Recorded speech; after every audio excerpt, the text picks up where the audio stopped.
कांग्रेस नेता दिग्विजय सिंह ने भोपाल में पत्रकारों से बात करते हुए हाल ही में आंधी के कारण गिरी सप्तऋषि की मूर्तियों को लेकर केंद्र सरकार को घेरा। उन्होंने कहा कि महाकाल मंदिर के विकास के लिए कमलनाथ जी ने 3.5 करोड़ रुपए मंजूर किए, लेकिन दुर्भाग्य से हमारी सरकार चली गई और ठेका मिला किसको? सप्तऋषि की मूर्तियां, जिसके एक एक मूर्तियों पर 45 लाख खर्च हुए, वो हवा के झोंके से गिर गई। मंदिर के विकास पर माननीय कमलनाथ जी ने 350 करोड़ रुपए मंजूर किए, लेकिन दुर्भाग्य से सरकार चली गई। ठेका मिला किसको? जैसा कि सारे ठेके मिल रहे हैं गुजरात के ठेकेदार को। और हर्ष क्या हुआ?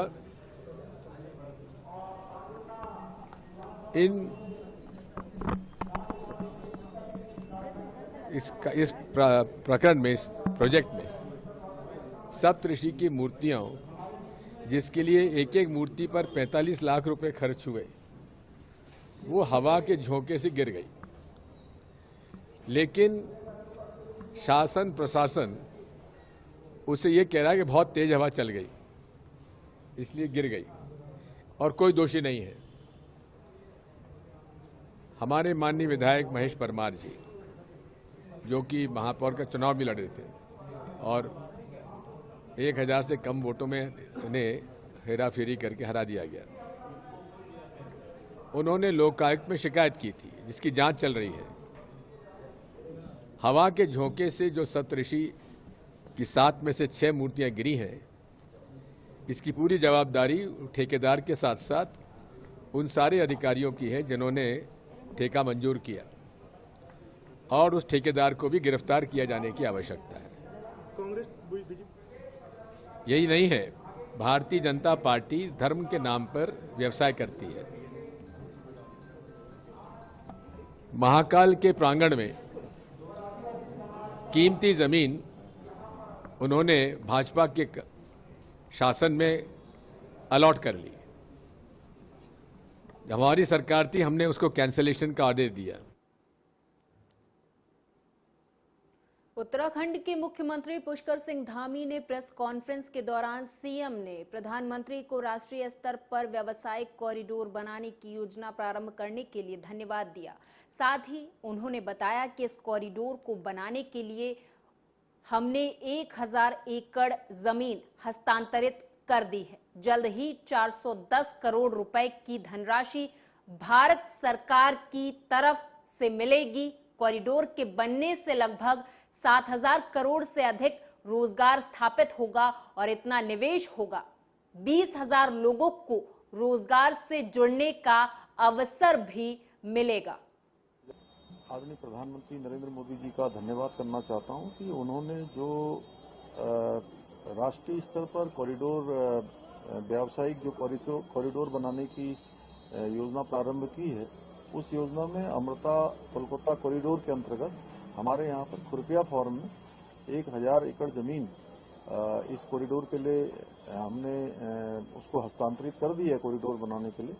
जल्दी ही 410 करोड़ रुपए की धनराशि भारत सरकार से मिलेगी और इस कॉरिडोर के बनने से लगभग 7000 करोड़ से भी ज्यादा का यहाँ पर रोजगार स्थापित होगा और इतना निवेश होगा। इसके साथ साथ 20,000 लोगों को रोजगार से भी जुड़ने का अवसर भी मिलेगा। भारतीय जनता पार्टी कार्यालय में पत्रकारों को संबोधित करते हुए केंद्रीय राज्य मंत्री मीनाक्षी लेखी ने एक संवाददाता सम्मेलन को संबोधित किया, जहां उन्होंने उच्च न्यायालय के द्वारा दिल्ली के पूर्व डिप्टी सीएम मनीष सिसोदिया की जमानत याचिका खारिज होने पर कहा कि आज उच्च न्यायालय ने भी माना है कि सिसोदिया शक्तिशाली व्यक्ति हैं। अगर उन्हें जमानत मिलती है तो वो गवाहों को प्रभावित करेंगे। पत्रकार वार्ता में संजय मयूख और दिल्ली बीजेपी प्रवक्ता हरीश खुराना इस दौरान उपस्थित रहे।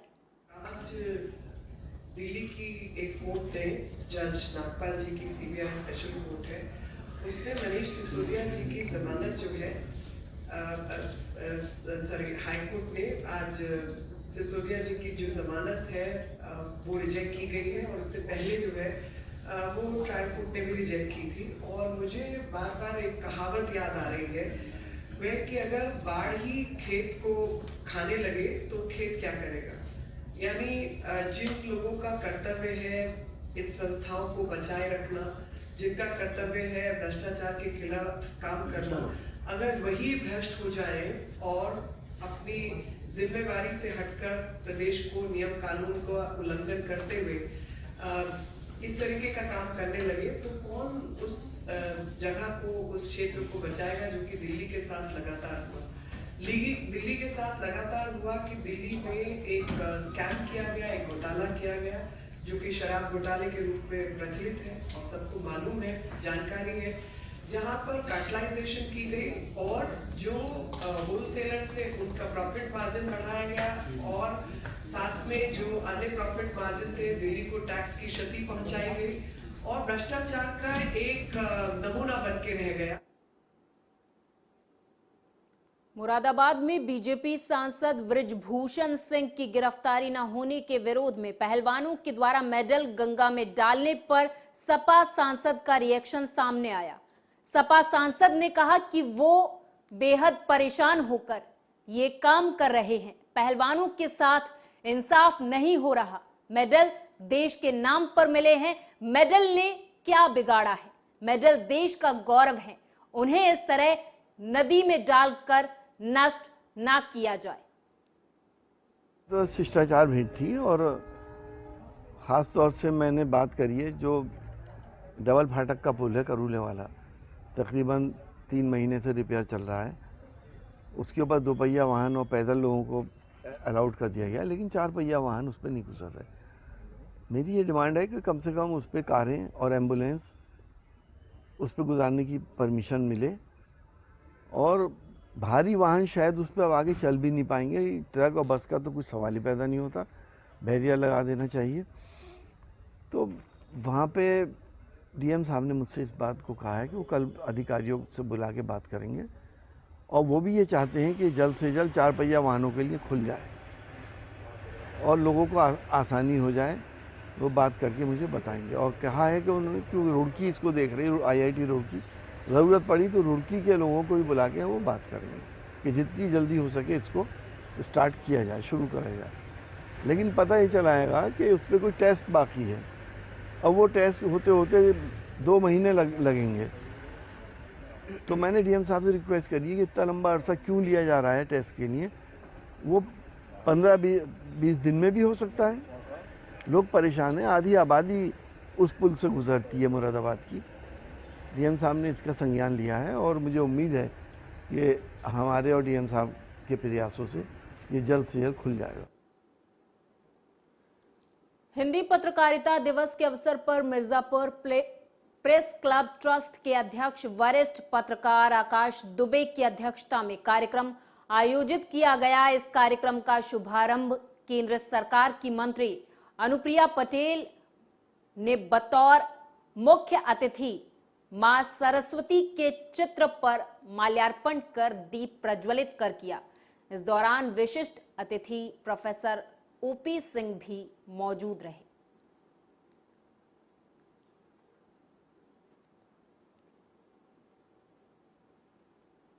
एटा में भी आज पत्रकार दिवस आयोजित किया गया, एक कार्यक्रम रखा गया। एटा में आज ग्रामीण पत्रकार एसोसिएशन ने हिंदी पत्रकार दिवस मनाया। दरअसल आज हिंदी पत्रकार दिवस को पर्व के रूप में मनाने के लिए जनपद एटा के सभी तहसीलों से पत्रकार आए हुए थे। इस दौरान इस कार्यक्रम में ग्रामीण पत्रकार जीवन पर प्रकाश डाला गया कि किन परिस्थितियों में एक पत्रकार खुद की कलम को जिंदा रखता है।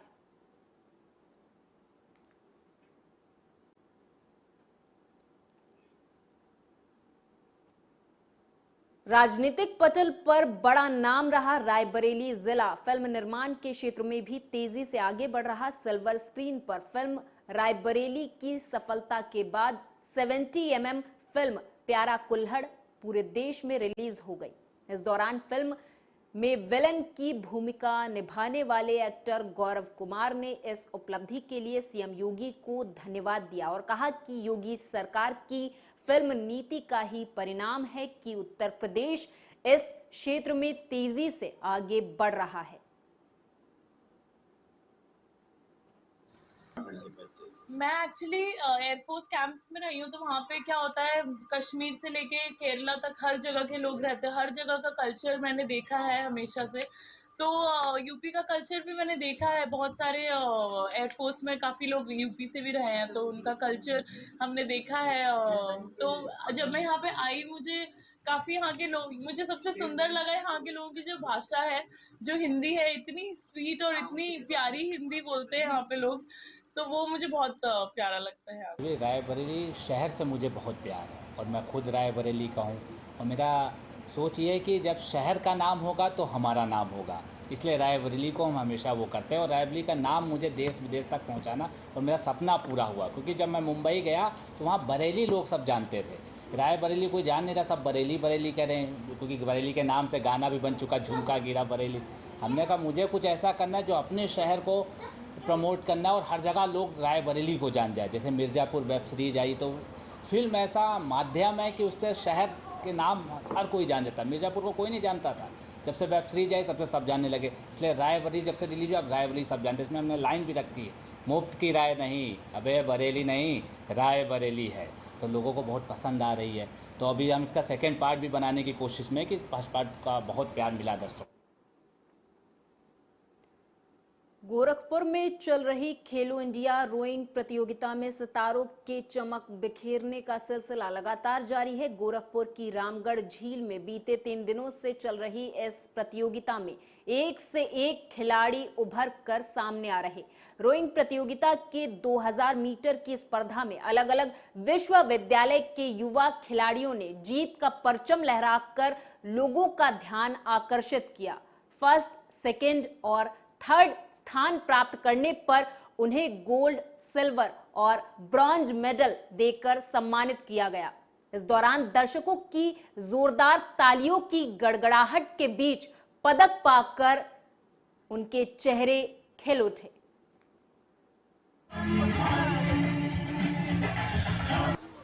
उत्तर प्रदेश को और खेल मंत्रालय को ये मेजबानी करने का अवसर प्रदान किया। निश्चित रूप से इस आयोजन के माध्यम से हमारे उत्तर प्रदेश के जो युवा रेस रोइंग के क्षेत्र में जुड़कर इससे जो है उनको प्रेरणा लेकर आगे बढ़ने का उनका मार्ग प्रशस्त होगा।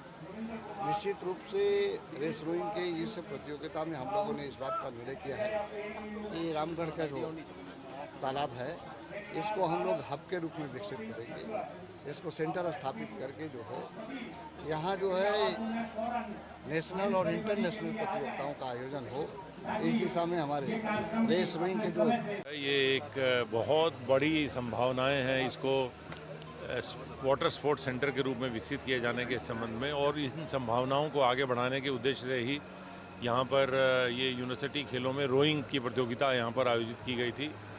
देश भर के 200 यूनिवर्सिटीज़ के लगभग 400 से ज़्यादा खिलाड़ी पूरे देश से यहाँ आए थे, और यहाँ rowing association of India, rowing federation of India, ये सब पदाधिकारी भी आए हैं।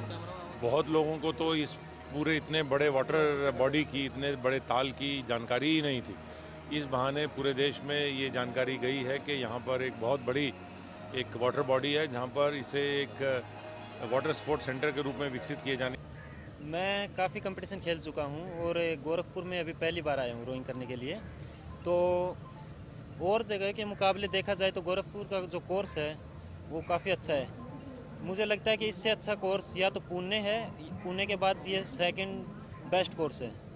मैं भोपाल भी कंपटीशन किया है, हैदराबाद में भी किया है, लेकिन सबसे अच्छा लगा ये पुणे सबसे बेस्ट है और पुणे के बाद यही लगता है। यहाँ के खिलाड़ियों को कुछ संदेश दोगे? खिलाड़ियों का संदेश मैं ज़्यादा कुछ नहीं कहना चाहूँगा, बस अपना जो है वो बेस्ट करें। और सबसे बड़ी प्रॉब्लम आज युवा के लिए एक चल रही है नशा, अगर उससे दूर रहेंगे तो खिलाड़ी अपने आप अच्छे बनेंगे। मैं काफ़ी कंपटीशन खेल चुका हूँ।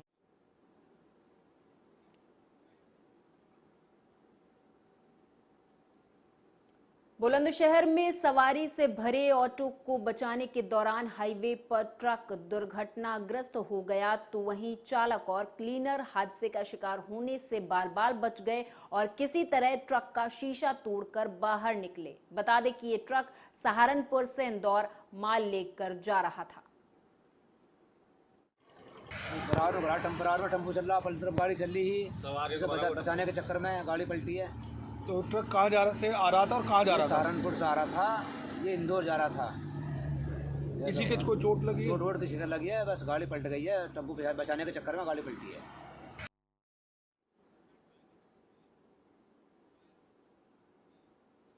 बीजेपी सांसद हंसराज हंस के नेतृत्व में उत्तर पश्चिम जिला बीजेपी का एक प्रतिनिधि मंडल शाहबाद में लव जिहाद मामले में मृत नाबालिग बच्ची के शोकाकुल परिजनों से मिला और परिवार से संवेदना प्रकट की, साथ ही एक अंतरिम सहायता राशि दी। इस दौरान हंसराज हंस ने परिजनों से संवेदना प्रकट करते हुए कहा कि आपकी नाबालिग बच्ची की एक मुस्लिम युवक के द्वारा की गई हत्या से न सिर्फ दिल्ली के लोग या बीजेपी कार्यकर्ता बल्कि केंद्र सरकार भी व्यथित है।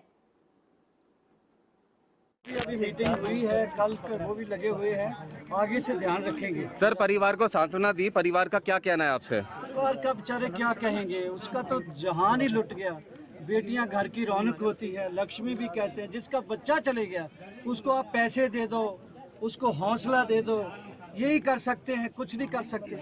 सर, आप सांसद हैं लेकिन स्थानीय राज्य सरकार से अभी तक, कल घटना हुई, कोई मिलने नहीं आया। आप देखिए घर की हालत देखिए, किसी ने हाल नहीं जाना। क्या वजह मानते हैं आप? देखो, मैं तो जो भी हूँ इन लोगों की वजह से हूँ। मैं तो अजनबी था, मैं किसी को जानता भी नहीं था, मेरे पे यकीन किया इन्होंने।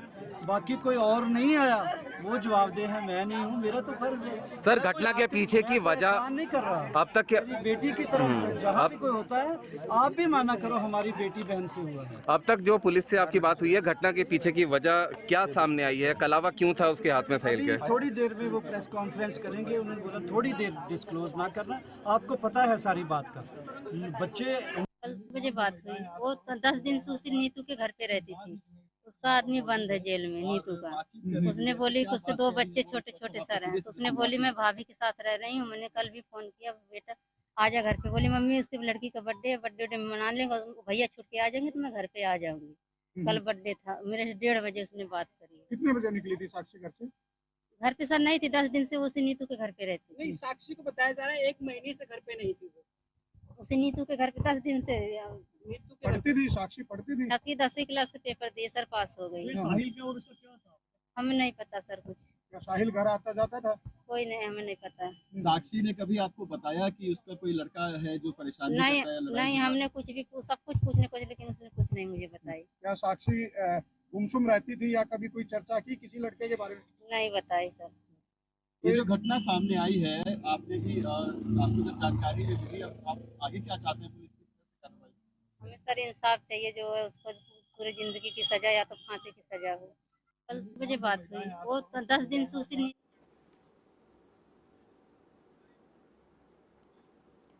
भारतीय कुश्ती महासंघ के अध्यक्ष और बीजेपी सांसद बृजभूषण शरण सिंह के खिलाफ मोर्चा खोले पहलवान मंगलवार यानी कि 30 मई को अपने मेडल गंगा में बहाने पहुंचे थे, लेकिन ऐन वक्त पर इसे स्थगित कर दिया गया। किसान नेता नरेश टिकैत ने हर की पौड़ी पर पहुंचकर खिलाड़ियों को समझाया और उनसे 5 दिन का समय भी मांगा है। इसके बाद खिलाड़ियों ने अपने मेडल नरेश टिकैत को सौंप दिए। इस पूरे मामले पर बृजभूषण शरण सिंह ने बयान दिया।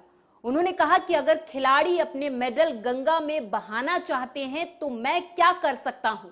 उन्होंने कहा कि खिलाड़ी अपना मेडल गंगा में बहाने गए थे, लेकिन गंगा जी की जगह उन्होंने वो मेडल नरेश टिकैत को दे दिए। ये उनका स्टैंड है, मैं इसमें क्या कर सकता हूं।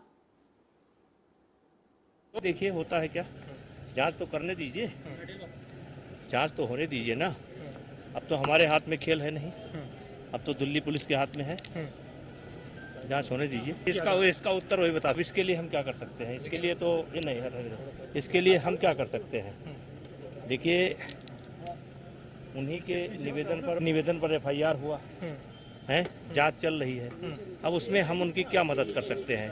अब आज मेडल फेंकने गई थी, मेडल मतलब डालने के लिए गई थी, फिर गंगा जी में, अब गंगा जी के बजाय टिकट को दे दी, तो ये उनका स्टैंड, हम क्या कर सकते हैं। नरेश टिकैत सीधे तौर पे कह रहे हैं वो हमारा नहीं, बस हमारा एक जो कह दिया आप अड़ी अपने स्टैंड। अरे किस चीज पर स्टैंड मेरा? आपने कहा कि आप इस्तीफा ऐसे नहीं देंगे।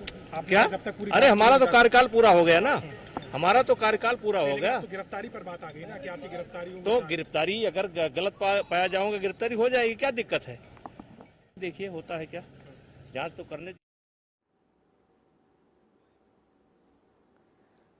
कटनी जिले के थाना सलीमनाबाद में चोरी की रेकी करते हुए शातिर चोर पुलिस के हत्थे चढ़ गए। बता दें कि बीते माह में चोरी की कई वारदातें सामने आई थी, जिस पर पुलिस कप्तान ने कटनी जिले के समस्त थाना प्रभारियों को आदेशित किया था, जिस पर कार्रवाई करते हुए पुलिस ने कुख्यात चोरों को गिरफ्तार कर लिया है। पकड़े गए आरोपियों का आपराधिक इतिहास खंगाला जा रहा है। दिनांक 26/5/23 को श्री संजय गौर द्वारा रिपोर्ट टेक कराई गई थी कि उनके सोने घर में दोपहर लगभग 1:30 बजे से 3 बजे के दौरान अज्ञात व्यक्ति द्वारा ताला तोड़कर घर में घुसकर जेवरात एवं नगद रुपए चोरी कर लिए गए, जिसके संबंध में थाना सलीमनाबाद में अपराध क्रमांक 471/23 धारा 454-380 IPC का पंजीबद्ध किया गया तथा मामले की गंभीरता को देखते हुए उसमें अपराध विवेचना की गई। जैसा कि कटनी पुलिस अधीक्षक श्रीमान अभिजीत कुमार रंजन साहब द्वारा सभी थाना प्रभारियों को संपत्ति संबंधी अपराधों में विशेष रुचि लेकर बरामदगी के निर्देश दिए गए।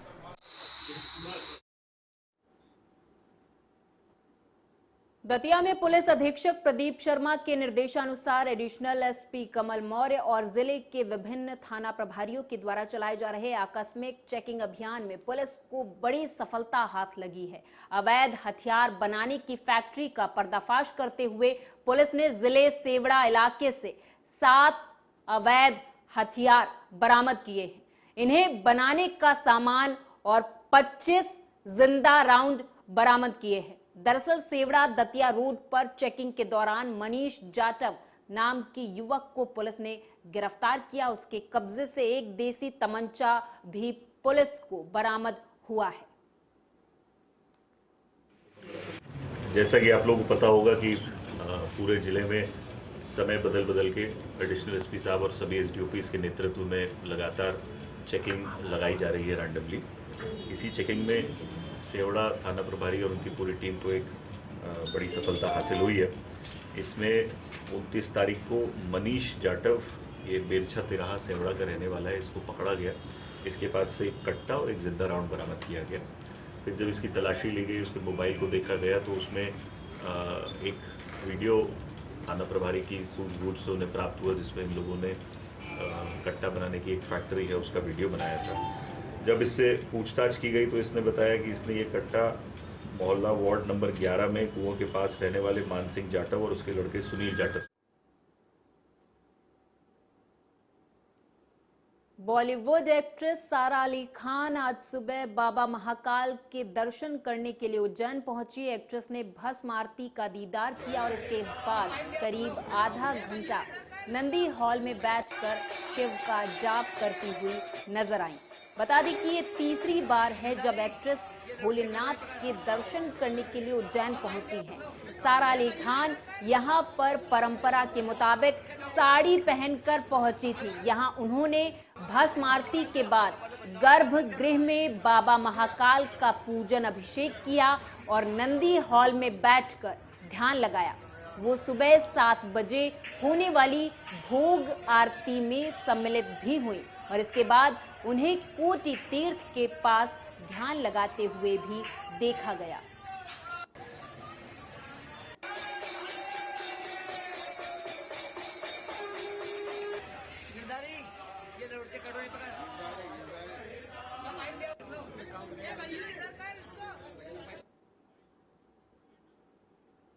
और इस बुलेटिन में मेरे साथ बस इतना ही। आप देखते रहें आर्या न्यूज।